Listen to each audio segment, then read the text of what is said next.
What's going on, Jaguar fans? I am super excited. I don't know why I just did this motion. It's a weird motion. Anyway, I am super excited because it's my favorite video to make throughout the entire week, and that is my bold prediction video. Now, we know how this works. I make a bold prediction for the offensive side, the defensive side for the Jaguars, and this week we're playing the Tennessee Titans. So I just have a little bit more of a burning angst, okay? Because I hate the Titans. We all hate the Titans. Your mom hates the Titans. Your grandmother hates the Titans. Your grandfather hates the Titans. Your uncle hates the Titans. Your cousin hates the Titans. Your niece, your nephew, goes down the line, okay? All hate the Tennessee Titans. At least we should. So this week there's a little bit more urgency. I want to win this game.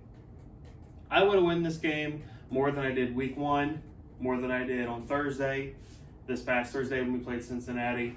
I want to win this game. So hopefully, if these two bold predictions come true, maybe the Jags got a chance. Let's talk about it. So my bold prediction for offense is going to be that Mr. James Robinson, the beast that he is, has the best game of his entire career with 175 all-purpose yards, and my man's going to get in the end zone 3 times.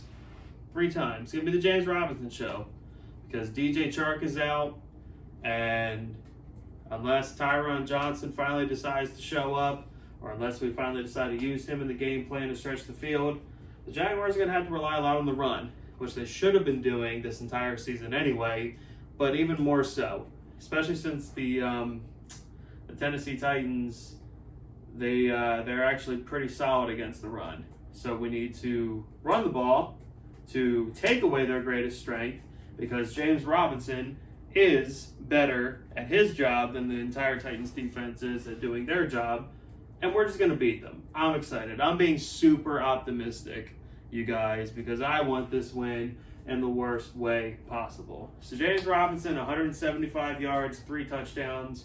I'll go 1 receiving, 2 rushing. Okay, that's how that's going to work. Now, go over to the bad guy side. And on defense, the Jaguars are going to hold Derrick Henry to under 75 yards. Now, that's a tall task, especially considering Julio Jones has already been announced to be out this game. I'm not sure about A.J. Green. I think he's been limited in practice. But Julio Jones is definitely out for Sunday's game, which helps the Jaguars. But Jaguars, they're going to have to really stop Derrick Henry. I know it's a cliche. It's kind of like, Booger McFarland, the team that scores the most points at the end of the game will win. Well, when you play the Tennessee Titans, if you're able to stop the run and stop Derrick Henry, you'll probably win the game, or at least you have a much better shot of winning the game. And that's what the Jags got to do, okay? We're going to hold Derrick Henry to under 75 yards. So J-Rob's going to get 175. Derrick Henry's going to get under 75. If we keep it like that, Jags might pull off this win, and I will be a very, very happy boy. Now we're going to jump into the player of the week to watch. The Titans have been putrid at protecting Ryan Tannehill, making him look more like the Ryan Tannehill that we know and love, okay? Chandler Jones had a field day week 1.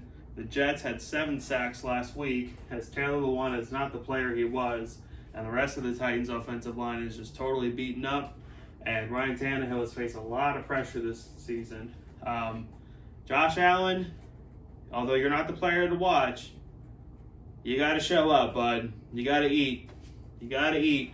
Because if we're able to hold Derrick Henry 75, and if we're able to pressure, voice crack, Ryan Tannehill, voice crack and a burp all in one. If we're able to pressure Ryan Tannehill, the Jaguars just might pull this one off. But the player of the week to watch, Caleb on Chason. All right, so the Jaguars were gifted 4 first-round picks. between 2 drafts. Now, to most franchises, that would be, wow, if we were going to turn things around, this would be how to do it. Well, not the Jaguars, because let's look at what we've done with that. C.J. Henderson, no longer on the team. See ya. Caleb Chason, who you and I pretty much had the same amount of stats for the Jaguars as he does this year. Trevor Lawrence, awesome, okay, cool. Travis Etienne, who I think would be having, him and James Robinson would just be tearing things up so far. But unfortunately, as we know, he suffered a foot injury in week 3 of the preseason. Or week 2, I'm sorry. So he is not with us.